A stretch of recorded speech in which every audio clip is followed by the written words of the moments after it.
በዓለም ዙሪያ ላላችሁ ቅዱሳን ዛሬ ደግሞ እግዚአብሔር በልቤ ያስቀመጠውን የመጽሐፍ ቅዱስ ክፍል እንነጋገራለን። የእግዚአብሔር ቃል የሚለውን ማለት የመልእክቴ ርዕስ ሳሙኤል ማን ነበር የሚል ነው።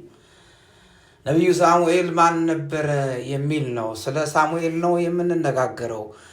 ሳሙኤል የተነሳበት ዘመን በተለይ የአንድነቱ ዘመን ከመምጣቱ ማለት በአንድነት ዘመን የነገሱት ነገስታቶች ከመምጣታቸው በፊት ቀደም ብሎ በዚያ ኤሊ ካህን ሆኖ በነበረበት ነገሮች ሁሉ በቤተ መቅደስ ዙሪያ በአፍኒንና ፊንሐስ ነገሮች በተበላሹበት ጊዜ የኤሊ ልጆች መንገዳቸው የምናምንቴ ተብሎ በተባለ መንገድ ላይ የምናምንቴ መንገድን በሚሄዱበት ጊዜ በዚያን ጊዜ የመቅደስ ስርዓት በፈረሰ ጊዜ የዛን ጊዜ ነው የሕልቃና ልጅ ሐና የተወልዶ በዚያ በቤተ መቅደስ ውስጥ ማደግ የጀመረው እና ያ ዘመን ደግሞ የሚገርም ዘመን ነው።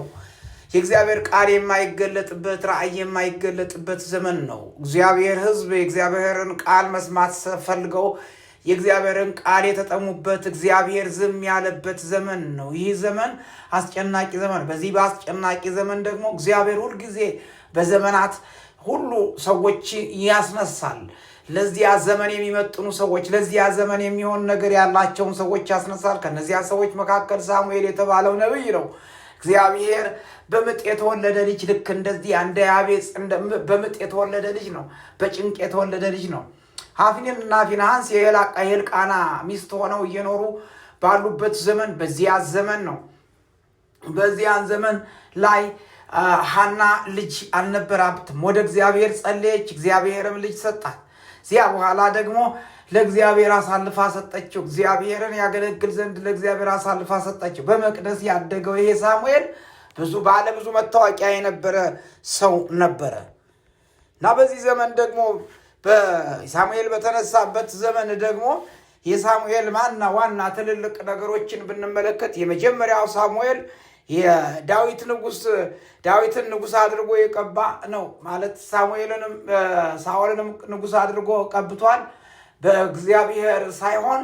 እንዲሁም ደግሞ በዚህ በእስራኤል ሕዝብ ውትወታ እንደ አሕዛብ ንጉሥ ያስፈልገናል ብለው እግዚአብሔርን ባስጨነቁ ጊዜ አንተን ሳይሆን የናቁት እኔን ነው፣ ስለዚህ የንጉሱን ወንግ ንገራቸው ብሎ ከነገረው በኋላ ከዚያ ሳሙኤል ሳኦልን ከሳኦል በኋላ ሳኦል ደግሞ እንደ አካሄዱ እንደ እግዚአብሔር ባለመሆን ምክንያት መስዋዕት እግዚአብሔርን ከመታዘዝ ይልቅ የራሱን መንገድ ሄዶ ናጋግን የደበቀ የበጎችና ኮርማዎችን ያስቀመጠ እግዚአብሔር ያላለውን ነገር አድርጎ ከዚያ በኋላ ንጉስነቱ የተቀደደ ሰው ከዚያ በኋላ ግን እግዚአብሔር የወደደውና እንደ ልቤ የሚለውን ሰው ዳዊትን ይቀባ ዘንድ ሳሙኤል እግዚአብሔር ያስነሳው ሰው ነበረ።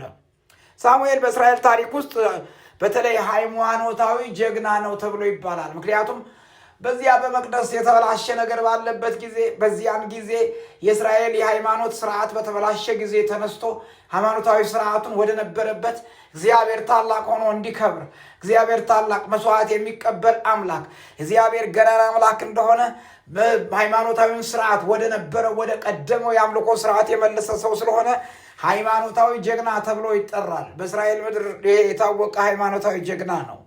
ሌላው ደግሞ የእሱ መታወቂያው ሶስተኛው ደግሞ ሳሙኤል ባለ ራእይ የነበረ ሰው ነው። የእግዚአብሔር ቃል ሲናገር በዘመኑ ሁሉ ራእይ የነበረ ሰው፣ ከእግዚአብሔር ዘንድ የሚሰማ እግዚአብሔርን ያስተናግድ የነበረ ሰው ነው። አራተኛ ሳሙኤል ካህን የነበረ ነው።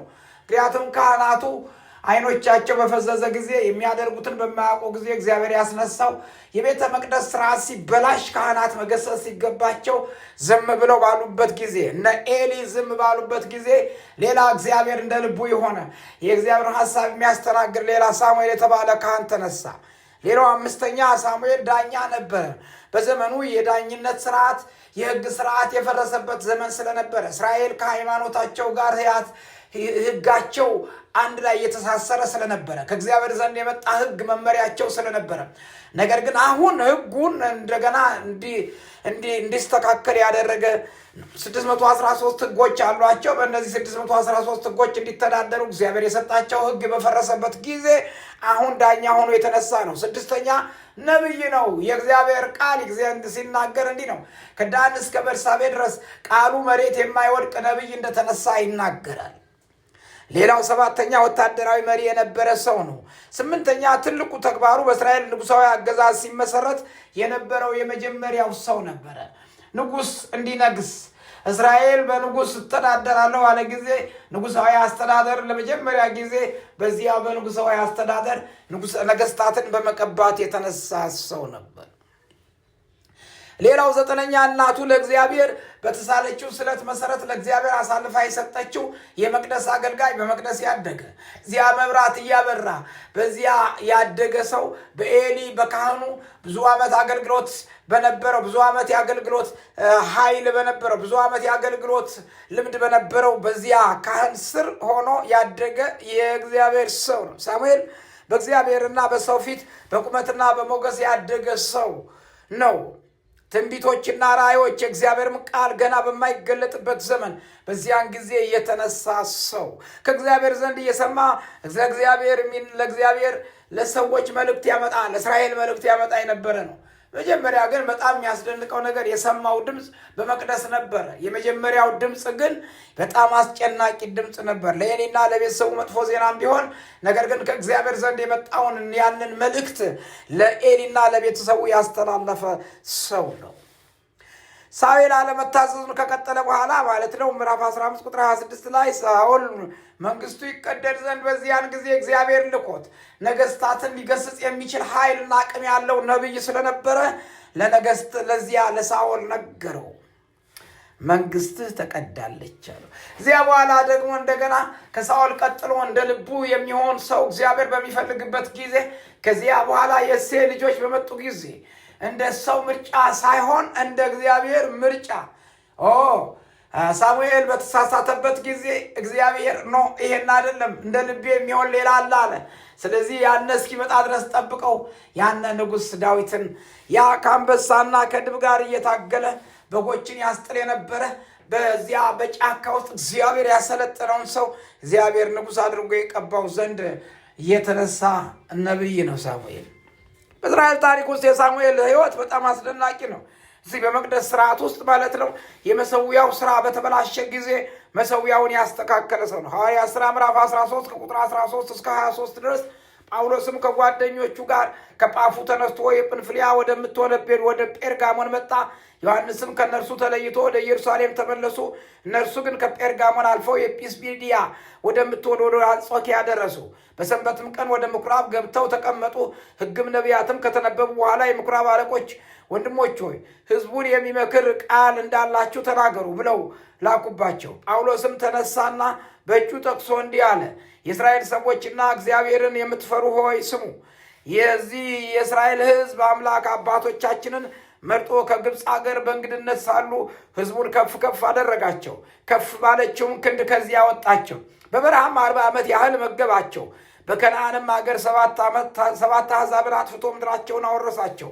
ከዚህም በኋላ እስከ ነቢዩ ሳሙኤል ድረስ 450 ዓመት ያህል መሳፍንትን ሰጣቸው።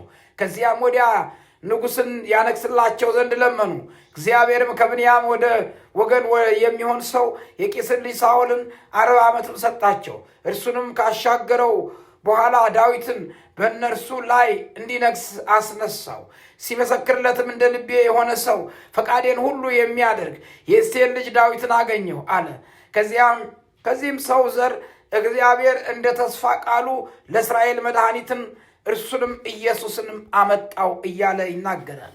መዝሙር 99 ቁጥር 6 ላይ ሳሙኤል ከሙሴና ከአሮንም ጋር እግዚአብሔርን የጠሩና የተመለሱ ሰዎች መካከል በዚያ ስሙ የተጠቀሰ ሰው ነው። እንዲህ ይላል። ሙሴና አሮን በካህናቱ ዘንድ ሳሙኤልም ስሙን በሚጠሩት ዘንድ እግዚአብሔርን ጠሩት፣ እርሱም መለሰላቸው እያለ ይናገራል። ኤርምያስ ምዕራፍ 15 ቁጥር 1 ላይ እግዚአብሔርም እንደዚህ አለኝ፣ ሙሴና ሳሙኤል በፊቴ ቢቆሙ ልቤ ወደዚህ ሕዝብ አይዘነብልም፣ ከፊቴ ጣላቸው ይውጡ የሚል ቃል አለ እዚያ ላይ። በጣም የሚገርም ነገር ነው። ሳሙኤልና ሙሴ ሁልጊዜ እንደተጠቀሱ ነው በዚህ በሃይማኖት ስርዓት ውስጥ ይነገሩ የነበሩ ታሪካቸው የሚዘከር ሰዎች ናቸው። ምንድነው በዚህ ክፍል ውስጥ ግን በዚህ በሳሙኤል ሕይወት ውስጥ ግን የምናየው ነገር በማናቸውም ዕድሜ ለእግዚአብሔር ድምፅ ክፍት የሆኑ ሰዎችን እግዚአብሔር ለዘመኑ የሚመጥን ቅባት በላያቸው ላይ አድርጎ እግዚአብሔር እንደሚያስነሳ በዚህም ደግሞ እግዚአብሔር በዚህም ዘመን ይህንን እንደሚያደርግ እንመለከታለን። በሳሙኤል ሕይወት ውስጥ የምንማራቸው 4 ነገሮች ናቸው። አንደኛው በሳሙኤል ሕይወት ውስጥ ታማኝነትን፣ መታዘዝን፣ እግዚአብሔርን መፈለግን እንማራለን። ሁለተኛ በሳሙኤል ሕይወት ውስጥ ሌሎችን በማገልገል አመራር በመስጠት የተበላሸን ነገር በማስተካከል የፈረሰን መሰዊያ በማደስ ሃይማኖታዊ ስርዓት ትክክለኛ እንዲሆን የሚያደርግ ኃይል ነው። ሌላ በሳሙኤል ሕይወት ውስጥ የምንመለከተው የጸሎትን አስፈላጊነት ነው። ምዕራፍ 16 ላይ አንደኛ ሳሙኤል ምዕራፍ 16 ላይ ለዚያ እግዚአብሔር ለናቀው ለሳኦል ባለቀሰ ጊዜ በዚያ ጊዜ በእግዚአብሔር ፊት በጮህ ባለቀሰ ጊዜ እግዚአብሔር እንዲህ አለው የላኩት ለዚህ ለሳኦል ለምን ታለቅሳለህ አለው። ነገር ግን ይሄ የጸሎት ሰው የነበረ የሳሙኤል እንዲህ ብሎ ያለቅስ ነበረ። አራተኛና የመጨረሻ በሳሙኤል ሕይወት ውስጥ የምንመለከተው የእግዚአብሔር ሉዓላዊነትና ዕቅድ ነው የምንመለከተው።